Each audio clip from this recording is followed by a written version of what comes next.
ഈശോ മിശിഹായ്ക്ക് സ്തുതിയായിരിക്കട്ടെ. Praise be to Jesus. Hallelujah.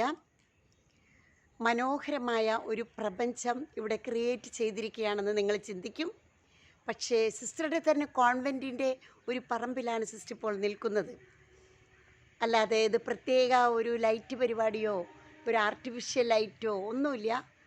കർത്താവ് സൃഷ്ടിച്ച മനോഹരമായ പ്രപഞ്ചവും അവിടെ നിന്ന് സൃഷ്ടിച്ച സൂര്യഗോളങ്ങളുമൊക്കെയാണ് നമുക്ക് ഈ പ്രകാശം തരുന്നത്. അങ്ങനെ ഒരു സ്റ്റുഡിയോ പോലെ ഈ പറമ്പിൽ സിസ്റ്റർ നിൽക്കുമ്പോൾ, പ്രിയപ്പെട്ടവരെ, സുഭാഷിതങ്ങൾ 7-ാം അധ്യായം 1-ാം തിരുവചനം, എൻ്റെ വാക്ക് നിങ്ങൾ അനുസരിക്കുകയും എൻ്റെ കൽപ്പനകൾ നിങ്ങൾ പാലിക്കുകയും ചെയ്യുക. ഇതാണ് ഐശ്വര്യപൂർണമായ ഒരു ജീവിതത്തിന് നമുക്ക് അഭിഷേകം തരുന്നത്.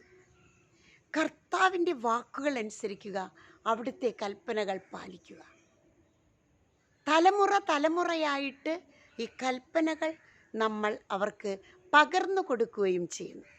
പ്രിയപ്പെട്ടവരെ, ഈ ഒരു കൽപ്പനകളുടെ നിറവേറൽ അത് 1-ാം പ്രമാണത്തിനെതിരായിട്ടും 6-ാം പ്രമാണത്തിനെതിരായിട്ടും ഒരുപാട് നമ്മൾ പ്രാർത്ഥിക്കുമ്പോഴും സ്പിരിച്വൽ ഷെയറിങ്ങിന് സന്ദേശമായിട്ട് നമുക്ക് കിട്ടുമ്പോൾ ഈ കാര്യത്തിൽ വന്നു പോയിട്ടുള്ള വീഴ്ചകൾക്ക് ഒരുപാട് മാപ്പപേക്ഷിക്കുകയും അനുദപിക്കുകയും മാനസാന്തരം കൊണ്ട് നിറയ്ക്കുകയും ചെയ്യേണ്ട ഒരു കാലഘട്ടമാണ്.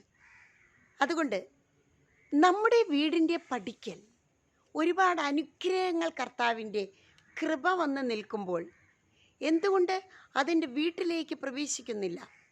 ഈ കൃപ എൻ്റെ വീട്ടിൽ എന്തുകൊണ്ട് ഞങ്ങൾ നിറയുന്നില്ല? ഇത് നമ്മൾ ചിന്തിക്കുമ്പോൾ നമ്മൾക്ക് വളരെയധികം മനസ്സിലാക്കാനായിട്ട് സാധിക്കും. കർത്താവിൻ്റെ കൽപ്പനകൾ പാലിക്കുക. ഈ ഒരു കാര്യത്തിൽ നിൻ്റെ ദൈവമായ കർത്താവ്, ഏക ദൈവം, കൽപ്പനകൾ പാലിക്കുക. ഈ ഒരു കാര്യത്തിൽ കർത്താവ് ഒരുപാട് നമുക്ക് താക്കീത് നൽകുന്നുണ്ട്.